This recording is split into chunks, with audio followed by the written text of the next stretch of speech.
على قائد الغر المحجلين سيدنا وحبيبنا محمد وعلى آله وصحبه أجمعين.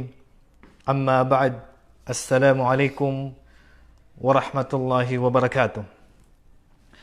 Ang lahat ng papuri ay para lamang sa ating nag-iisang Diyos na karapat-dapat sambahin, ang Allah subhanahu wa ta'ala, at sumakan niya sa kanyang huling sugo at propeta na si Muhammad ang kapayapaan at ang pagpapala.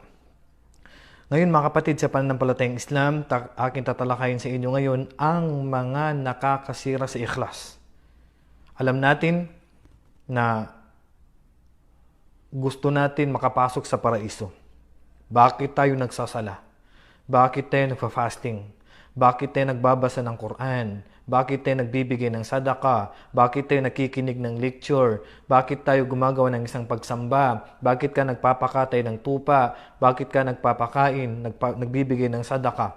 Para sa Allah, para makakuha ng gantimpala. Bakit tayo nagsusumikap na magiging mabuti, na malakas ang pananampalataya? Dahil gusto natin na makapasok sa paraiso. Ang sabi nga ng Allah, ang sabi ng propeta sallallahu alaihi wasallam, innamal a'malu binniyat wa innamal likulli imri'in ma nawa. Ang bawat isa sa atin, ang gawain natin ay nararapat na may intensyon. At ang bawat isa sa atin ay may kanya-kanyang intensyon. So dito tinatanggap ng Allah at dito din pinapalaki ng Allah subhanahu wa ta'ala ang gantimpala mo, depende sa intensyon, depende sa ikhlas. May kasabihan, rubba amalin sagirin kabbarahu an-niyya. Hindi lang iilan sa mga gawain na maliit lang na gawain pero pinalaki ng intensyon na ikhlas. Yung gantimpala niya pinalaki dahil sa ikhlas. Kahit konti lang yung nagawa mong mabuti pero pinalaki ng ikhlas na intensyon. Wa rubba amalin kabirin saggarahu an-niyya. At ilan sa mga gawain na malalaki pero na useless ito at pinaliit ng intensyon mo. Sabi nga ng propeta sallallahu alaihi wasallam, la yaqbalu Allahu min al-amali illa ma kana khalisan wa batughiya bihi wajhuhu. Hindi tatanggapin ng Allah ang isang gawain maliban na ito ay may kasamang ikhlas at ginawa mo ito para sa Allah. Subhanallah mga kapatid, sa hadis na naisalaysay ni Muslim, sa araw ng paghukom sa kabilang buhay, may mga tao na naniningil sila ng gantimpala. Isa dito ang mujahidin, ang nakibaka, nagjihad sa landas ng Allah. Babanggitin sa kanya ang mga biyaya sa kanya ng Allah subhanahu wa ta'ala. At sasabihin niya, Ya Allah, nagjihad ako para sa iyo. Nagjihad ako para sa iyo. Sabi ng Allah subhanahu wa ta'ala, Qala kadhabt. Bagkus ikaw ay nagsisinungaling. Walakinnaka qatalta li an yuqala jari. Nagjihad ka dahil gusto mong sabihin ng mga tao na ikaw ay matapang. At pinuri ka na ng mga tao, nakuha mo na yung papuri nila, kaya ngayon ay hindi ka makakatanggap ng gantimpala. Itatapon ka sa impyerno dahil ginawa mo yung jihad para sabihin na ikaw ay matapang. Dahil ang intensyon niya hindi para sa Allah. Pangalawa, bago yun, ang unang nakakasira sa ikhlas, ang una na nakakasira sa ikhlas ay ang tinatawag na riya. Ang una na nakakasira sa ikhlas ay ang tinatawag natin na riya. Ano yung riya? Pakitang tao. Pag siya ay nagsala, may selfie. Pag siya ay nag-hajj, nag-selfie. Pag siya ay nagbigay ng kawang gawa, may selfie. Kapag siya ay gumawa ng isang pagsamba, isang mabuti, may selfie. So nasisira ng cellphone na ito ang ating mga pagsamba. Lahat na lang gusto mo malaman ng mga tao na ganito ang ginawa mo. Ako ay nagsasala, ako ay nagtatahajjud, ako ay gumawa ng mabuti, ako ay nagbigay ng kawang gawa, ako ay magandang pagbabasa ng Quran. Sabi ng propeta sallallahu alaihi wasallam, inni akhafu, sabi ng propeta sallallahu alaihi wasallam, na tunay na ako ay natatakot sa maliit na pagtatambal. Inni akhwafu ma akhafu alaikum ash-shirk al-asghar. Tunay na ang kinatatakutan ko, sabi ng propeta sallallahu alaihi wasallam, sa inyo ay ang maliit na pagtatambal. Inni akhwafu ma akhafu alaikum ash-shirk al-asghar. Maliit na shirk. Hindi yung malaki ang kinatatakutan ng propeta sallallahu alaihi wasallam. Sabi ng mga sahaba, ya Rasulullah, ano yung shirkul asghar? Sabi niya, arya, ang pakitang tao. Subhanallah. Kaya nga sa araw ng paghukom, tatanungin ng Allah yung magaling magbasa ng Quran at yung mga nag-aral. Yung mga nag-aral. Nagbasa ng Quran, nag-aral sa mga school, sa madrasa, babagitin sa kanila ng Allah ang kanyang biyaya. Pagkatapos dito, sasabihin niya, ya Allah, nag-aral ako para sa iyo. Nagbasa ako ng Quran para sa iyo. Sabi ng Allah, bal kadhabt, sinungaling ka, sabi ng Allah. Binasa mo ang Quran para sabihin ng mga tao na maganda ang busis mo. At nag-aral ka para sabihin ng mga tao na isa kang ustads. Isa kang ustadsa. Isa kang ulama. Yan ang dahilan kung bakit ka nag-aral. Yan ang isasagot sa kanya ng Allah sa kabilang buhay. At dahil dito, sabi ng Allah, natanggap mo na ang gantimpala mo sa dunya. Natanggap mo na ang gantimpala mo sa dunya, pinuri ka na ng mga tao, isa ka ng ustads, isa ka ng ulama, isa ka ng magaling magbasa ng Quran, nakuha mo ng papuri ng mga tao, kaya wala ka ng gantimpala sa akin dahil ginawa mo yun hindi para sa akin, para sa mga tao. Kaya itatapon na naman siya sa impyerno. Ganon din ang isang mayaman, maraming pera, bigay ng tulong, babagitin sa kanya ng Allah ang kanyang biyaya. Sabi niya, ya Allah, ginawa ako ito para sa iyo. Nagbigay ako ng zaka, nagbigay ako ng mga kawang gawa, nagpakain ako, nagbigay ako ng sadaka, nagpatayo ako ng masjid para sa iyo, ya Allah. Sabi ng Allah, kadhabt, sinungaling ka. Ginawa mo yan para sabihin ng mga tao na ikaw ay isang napakabait na tao. Para sumikat sa mga tao, ikaw ay isang pinakamabait.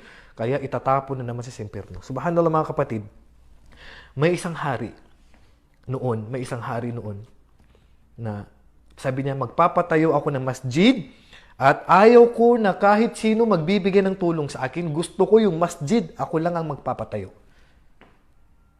So walang tinanggap na tulong yung hari. So lahat ng pera, lahat ng gastusin, sa kanya lang. So nung matapos ang masjid, sabi ng hari, isulat niyo ang pangalan ko dyan sa masjid. So para malaman ng mga tao na ang masjid ay para sa hari. Isang gabi nung matapos ang masjid na gawin, natulog siya, nanaginip siya na may bumabang anghel at binura ang kanyang pangalan. Subhanallah, binura ang kanyang pangalan sa panaginip. Siya ay nakagising ng hating gabi at tumakbo sa masjid at tiningnan niya yung kanyang masjid kung nabura ang kanyang pangalan. Subhanallah. Kanaginip lang yun. Dahil ginawa niya para sa kasikatan. Subhanallah. Pagdating sa masjid, hindi naman nabura ang kanyang pangalan. Natakot siya. Bakit? Pinaghirapan niyang itayo ang masjid. Tapos isulat ang kanyang pangalan. Tapos bababa sa panaginip ng anghel.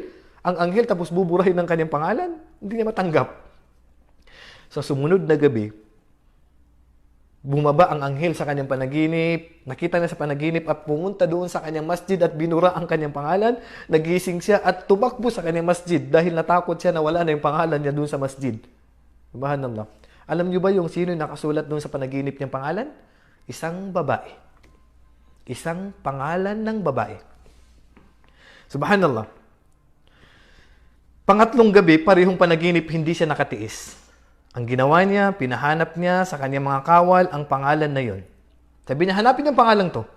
Biruin mo, hindi siya makatulog dahil lang doon. So nahanap nila, napakabilis na hanap, isang matandang babae na mahirap. Sabi ng hari, bakit ito ang nahuli niyo? Ang ini-expect ng hari, isang mayaman na babae. Pero ang nakita niya, pulubi, matanda, mahina. Sabi ng hari, bakit ito ang napulot yung babae? At yung babae naman na hinuli ng mga kawal dahil pinahanap siya ng hari. Dahil sa panaginip niya, Sabi niya, ito yung pangalan ng hari na pinapahanap mo sa amin.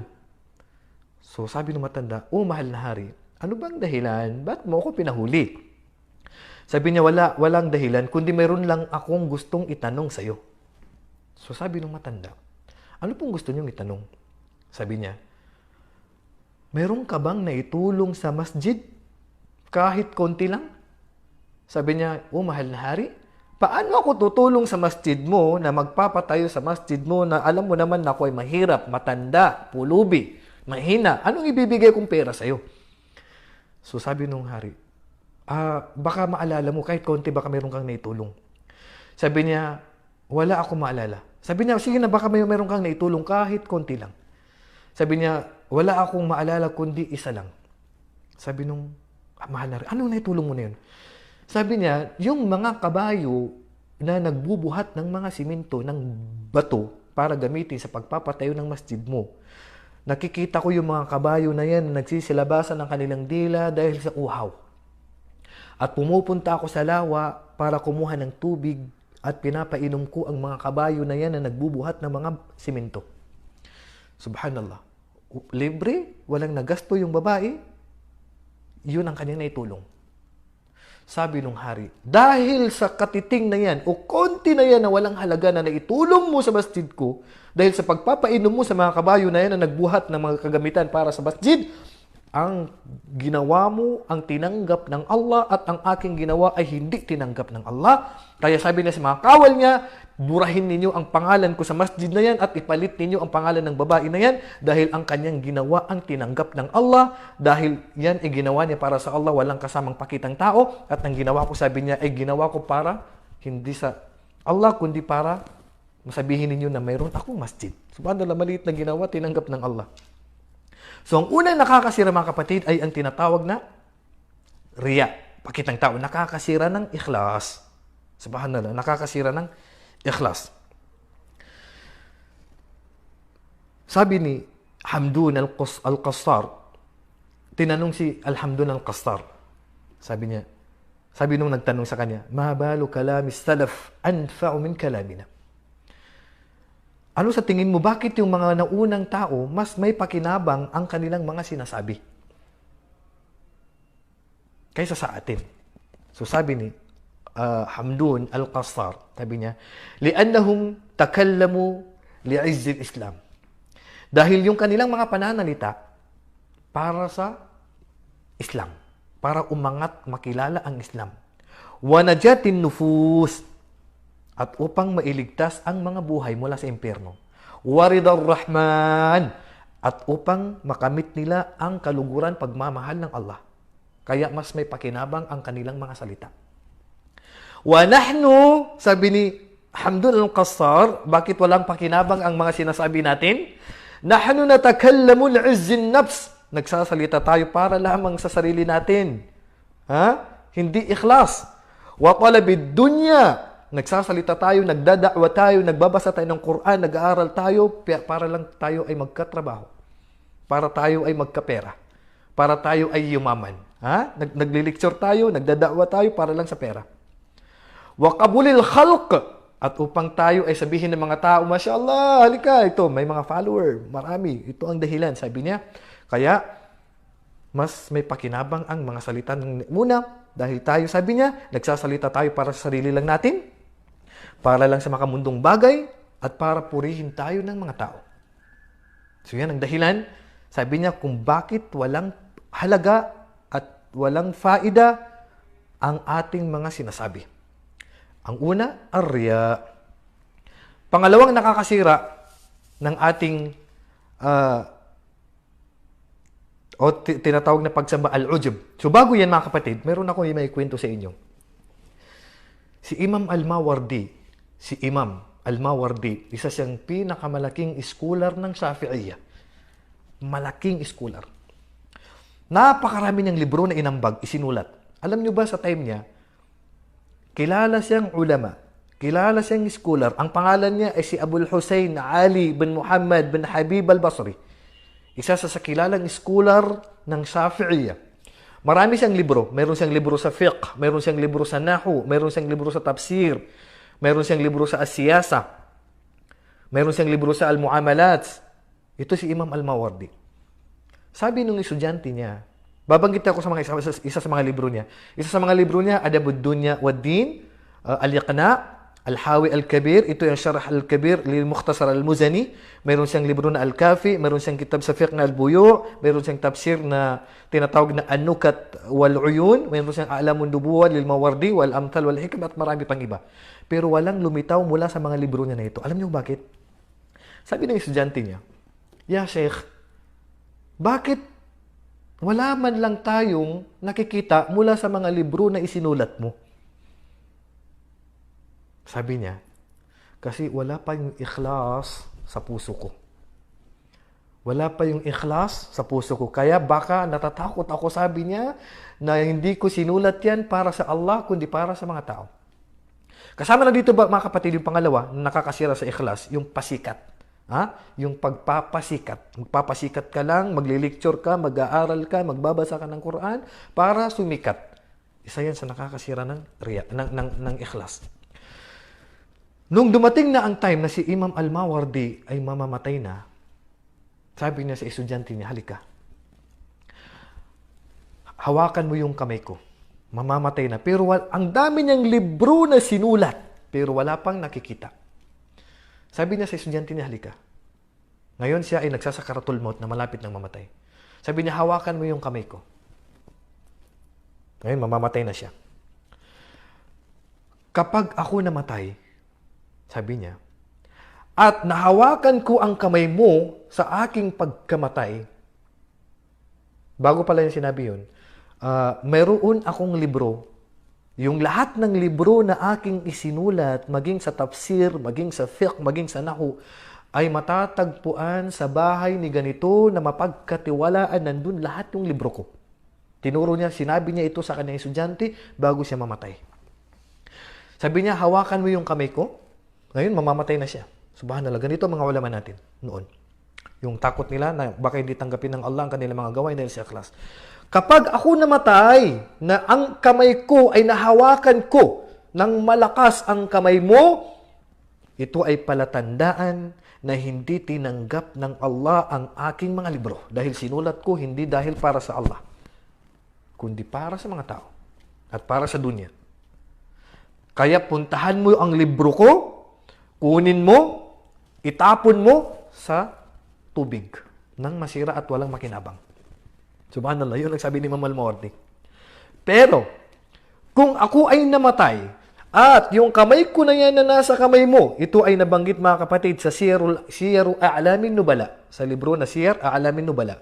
Kapag nahawakan ko ang kamay mo, at namatay ako at nabitiwan ko ang kamay mo, sa aking pagkamatay, tinanggap ng Allah ang lahat ng aking mga librong isinulat, kaya't puntahan mo ang aking libro sa bahay na yun at ikalat mo upang makinabang dito ang mga tao, dahil ibig sabihin doon, para sa Allah ang mga libro na yun. Ganon sila natatakot sa kanilang mga gawain. Ayaw nilang sumikat. Ayaw nilang sumikat. Subhanallah. Si Imam Malik rahimahullah, alam niyo ba si Imam Malik rahimahullah? Siya ipinanganak sa Madina, Al-Munawwara. Sa time ni Abu Ja'far al-Mansur, isa siyang khalifa, sabi niya, Imam, pwede bang magsulat ka ng libro na tinatawag na Al-Muwatta?" May libro na Al-Muwatta. Ang libro na Muwatta, ito ay naglalaman ng mga hadith at mga batas. Gusto ni Abu Ja'far al-Mansur na magsulat ng libro si Imam Malik para magamit niya at maging guide niya sa kanyang mga tao, sa kanyang pamumuno. Magiging guide niya sa mga batas. So, sabi ni Imam Malik, sabi niya, hindi ko kaya magsulat ng ganyan. So, pero pinilit siyang pasulatin ni Abu Ja'far al-Mansur sa libro na Al-Muwatta. Pinakiusapan siya ng mga ulama, ng mga fuqaha na siya ang magsulat. Pero dahil sa pamimilit nila, nagsulat siya. May dumating sa kanyang isang lalaki at sabi sa kanya, "Ya Sheikh, alam mo ba na marami nang nagsulat niyan na nauna sa'yo? Alam mo ba, Sheikh, Imam Malik, na marami nang nagsulat ng libro na Al-Muwatta na may nauna pa sa'yo?" So bakit ka pa magsusulat? Alam niyo ba ang sinabi ni Imam Malik? Napakagandang sagot. Ma kana lillahi baqi. Anuman ang ginawa mo para sa Allah, yan ang mananatili. Subhanallah. Sabi niya, anuman ang ginawa mo para sa Allah, yan lamang ang mananatili. Subhanallah. Sa panahon natin ngayon, pag tinanong tayo, kaninong libro ang Muwatta, automatic natira na lang kay Imam Malik. Pag sasabihin, meron ka bang kitab ng Muwatta? Automatic si Imam Malik. Bakit tinanggap ng Allah ang kanyang magandang intensyon sa pagsulat ng libro? So, dahil sa ikhlas. Pangalawang nakakasira, sabi ko, ang pasikat. Ang mga ulama natin, hindi sila nagpapakilala ng ulama. Si Ahmad bin Hanbal, pag bumibisita sila sa isang mga bansa, isang mga lugar, hindi mo makikilala na isa siyang ulama. Ayaw niyang magpakilala. Ayaw niyang isulat na siya ay ustads. Ayaw niyang isulat na siya ay ulama. Ayaw niyang magpakilala na siya ay ulama, siya ay ustad, siya ay ustadsa. Hindi siya magpapakilala. Anong malay mong ulama yan? Anong malay mong ustad yan? Kasi ayaw nilang maging sikat. Kasi ay nakakasira sa intensyon natin na ikhlas ay pagiging sikat. Subhanallah. Si Khalid bin Walid, kung kilala niyo si Khalid bin Walid, na tinawag ng Allah as Sayfullahil Maslul, isa sa espada na napakatalas ng Allah, walang labanan bago ang Islam hanggat dumating ang Islam na siya natalo. Walang labanan na siya natalo. Pati ang propeta sallallahu alaihi wasallam natalo niya sa labanan sa Uhud. Pagdating ni Umar bin Khattab, nung pumalit na si Umar bilang khalifa, alam niyo ba yung parang general na, pinakamataas na chief of staff? Tinanggal ni Umar si Khalid bin Walid sa pagiging pinakamataas na sundalo ng Islam at ginawa niyang private. Biruin mo, naging elements na lang. Bakit niya ginawa yon? Subhanallah. Sabi ni Umar, hindi ko ginawa ito bilang pangdaraya kay Khalid bin Walid at ipinalit niya si Abu Ubaidah bin Jarrah. Dahil natatakot ako. Tingnan nyo. Dahil natatakot ako, sabi niya, na dahil sa sikat si Khalid bin Walid at yung mga nag-idol sa kanya, kapag sila ay naggigera at sumasabak sa labanan, hindi na sila lumalaban para sa Allah, kundi lumalaban na lang sila dahil sigurado sila na mananalo sila dahil kasama nila si Khalid bin Walid na hindi pa natalo sa labanan. Napakagaling niya gumawa ng mga taktika sa labanan. Kaya tinanggal ko si Khalid bin Walid mula sa pinakamagaling na pinuno dahil natakot ako na baka yung mga tao lumalaban na lang sila para sa kanya. So yan pong nakatakot. Ikaw ay gumagawa ka ng isang bagay dahil sa sobrang paghanga, na wala na yung ikhlas. Hindi na para sa Allah ang ginagawa mo, kundi para na sa tao na yan. Yan ang nakatakot. Si Ibn Jarir at-Tabari, isa ay imam ng masjid. Nung siya nag-imam, alam niyo ba si Ibn Jarir at-Tabari, Sheikhul Mufassirin, pinakamataas na nagtafsir ng Quran? Siya ang ama ng tafsir. Nung siya nag-imam, napakaganda ng kanyang busis. Nagtaka siya, padami ng padami ang alin? Ang mga tao. Kaya pangatlo, mga kapatid, na nakakasira ng ating ikhlas, yung pagiging bilib sa sarili. Sobrang bilib. Mabibilib ka sa sarili mo ba? Dahil meron ka na wala sa iba, maraming meron ka na hindi nagagawa ng iba, nabibilib ka sa sarili mo. So, si Ibn Jarir at-Tabari, habang siya nag-imam, nakakaramdam siya na baka mabilib na yung mabilib na siya sarili niya kasi yung mga ibang masjid, doon na pupunta yung mga ma'mum sa masjid niya. So hanggat yung iba hindi na makapasok sa masjid, alam niyo bang ginawa ni Ibn Jarir at-Tabari? Sa sumunod na araw, hindi na siya nag-imam. Bakit? Natakot siya na baka yung mga tao magsasala na lang dahil para sa kanya. At natakot din siya na baka makaramdam siya na bilib na siya sa kanyang sarili. Kaya sabi ng propeta sallallahu alaihi wasallam, "Thalathu muhlikat," tatlong nakakasira sa isang mananampalataya at isa doon i'jabul mar'i nafsuhu. Ang mabilib ang tao sa kanyang sarili. Sabi nga ni Isa alayhi salam sa mga hawariyun, sa kanyang mga kasamahan, "Ya ayyuhal hawariyun, wa kam min sirajin atfa'ahu ar-rih." Ilan sa mga ilaw ang sinira ng hangin. Wa kam min abidin afsadahul ujub. At ilan sa mga mananampalataya ang sinira ng sobrang bilib sa sarili. Subhanallah. Sinabi ng propeta sallallahu alaihi wasallam. Nakakalungkot. Kaya nga sabi Masruq, kafa bil mar'i jahlan an ya'jiba o ya'jaba bi'amalihi. Sapat na sa isang tao na siya ay mangmang na bilib siya sa kanyang sarili. Ito nakakalungkot. Kaya nga sabi ni Yahya bin Mu'adh, iyakum wal ujub. Layuan ninyo ang pagkabilib sa sarili. Fa innal ujba muhlikatun li ahlihi. Dahil ang pagiging bilib sa sarili ay nakakasira sa tao. Fa innal ujba la ya'kulul hasanati kama ta'kulun narul hataba. Dahil ang pagkabilib sa sarili ay kinakain nito ang gantimpala mo kagaya ng pagkain ng apoy sa panggatong. So huwag natin sayangin na maubos ang gantimpala natin dahil masyado tayong bilib sa ating sarili. Magpakumbaba tayo, huwag tayong mabilib sa ating sarili. Ayaw na mga naunang mga tao, mga unang mga scholar, mga unang mga salaf na sila ay purihin masyado. Ayaw nilang purihin. Si Umar bin Abdul Aziz, sa time niya, nung siya ay khalifa, nagtataka yung mga tao sa liblib na lugar. Nakakatanggap sila ng bigas, ulam, na hindi nila alam saan nanggagaling. Hindi nila alam saan nanggagaling. Kaya nalaman na lang nila ito na galing pala kay Umar bin Abdul Aziz dahil namatay na siya. Kaya nung namatay siya, naputol ang mga pagkain. Dahil ayaw nila na mabilib sila sa kanilang mga gawain. Ayaw nila may makaalam. Si Abu Bakar radiyallahu anhu, pilit siyang talunin ni Umar. Hindi siya matalo ni Umar. Bakit? Si Umar, namimigay ng sadaka. Hindi niya alam. May nagbigay na sa kabila na si Abu Bakar mas nauna pa sa kanya. Kaya itinaas ng Allah ang antas ni Abu Bakar dahil lahat ng ginagawa niya, ayaw niya malaman ng iba. Ayaw nilang ipaalam ang kanilang mga gawaing mabubuti. Itinatago nila ang mabuting ginawa nila kasi ayaw nilang purihin sila ng tao. Ayaw nilang hangaan sila ng tao at yung sobrang paghanga sa kanya ay baka maligaw ang mga tao dahil sa sobrang paghanga. Kaya natatakot ang mga naunang mga tao na hangaan sila ng mga tao at mawala ang kanilang intensyon. Kaya yung pagpuri ng sobra, mga kapatid, payo ko sa inyo at sa aking sarili. Huwag mong purihin ang isang tao sa harap niya.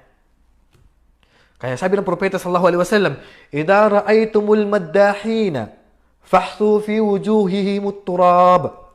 Kapag may nakita kayong pinupuri kayo sa inyong harapan, kumuha kayo ng alikabok, buhangin at itapon niyo sa mukha niya. Kaya si Umar bin Khattab, nung may isang lalaking pumupuri sa kanya, humahanga sa kanya at pinupuri siya. Sa harapan niya mismo pinupuri. Kumuha siya ng buhangin at yun, binato niya mukha niya. Sabi niya, yan, para sa'yo. 3 beses. Dahil masyado mo kong pinupuri. So, hindi mabuti ang pagpuri masyado sa tao dahil nakakatanggal ng ikhlas. Pang-apat na nakakasira ng ikhlas ay dahil sa pera. Dahil sa pera. Magdadakwa ka lang dahil sa pera. Pupunta ka lang sa pag-aaral dahil gusto mo ng pera. Gusto mo lang gumawa ng isang mabuti dahil sa pera. Gusto mo magturo dahil sa pera. Gusto mo mag-aral dahil sa pera. Gusto mo mag-lecture dahil sa pera. Gusto mo mag-khutbah dahil sa pera. Lahat ay pera. Wa may yurid thawabad dunya nu'tihi minha. Ang sino mang gusto niya mundo, ibibigay namin, sabi ng Allah. Wa may yurid thawabal akhirati nu'tihi minha wa sanajzi syakirin. Ang sino mang tao nang gusto niya makamundo o kabilang buhay, ibibigay namin sa kanya, sabi ng Allah. At bibiyayaan namin siya ng gantimpala dahil siya ay gumawa lamang ng isang bagay para sa Allah. Kaya pag mundo ang intensyon mo, automatic yan, wala ka ng gantimpala sa kabilang buhay dahil nakuha mo na sa mundo. Dahil bakit? Nagpapabayad ka sa mga mabuti mong pagsamba. Walang ikhlas.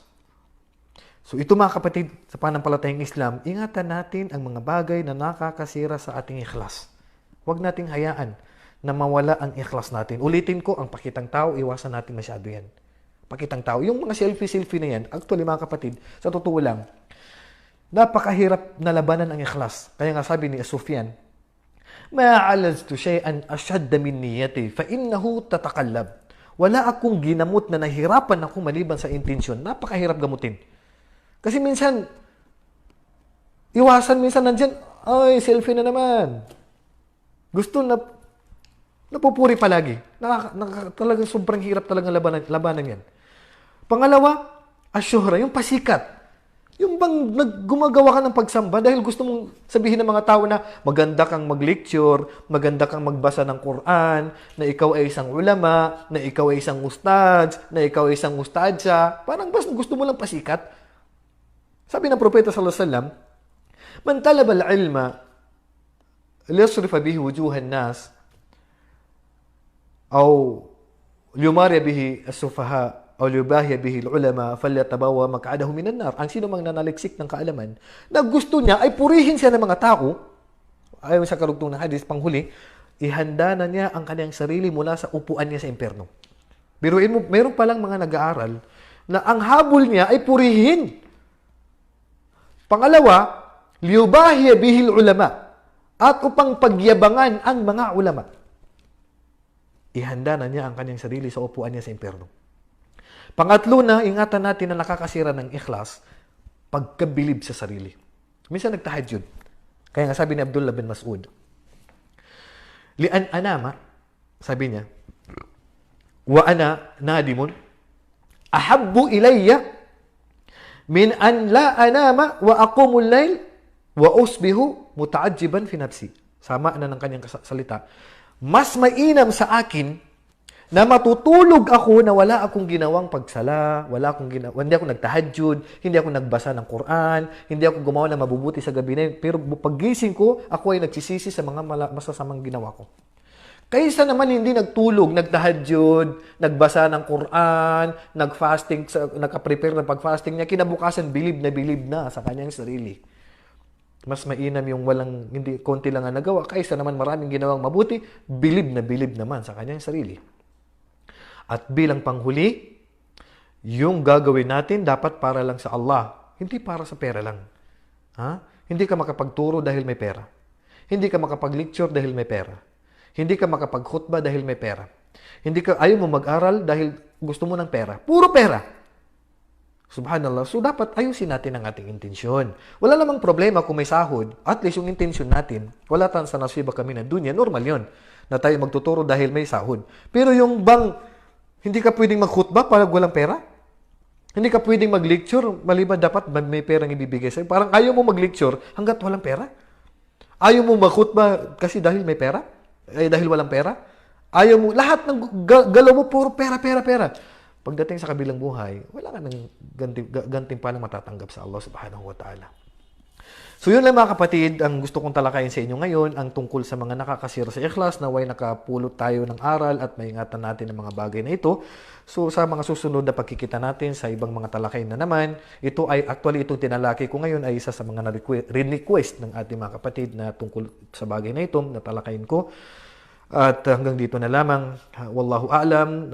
Ilayo nawa tayo ng Allah subhanahu wa ta'ala mula sa pakitang tao, sa pasikat, sa pagkabilib sa sarili, at sa paghahangad ng makamundong bagay lamang. Wallahu a'lam. Wasallahu ala nabiyina Muhammadin wa ala alihi wa sahbihi ajma'in. Assalamu alaikum wa rahmatullahi wa barakatuh.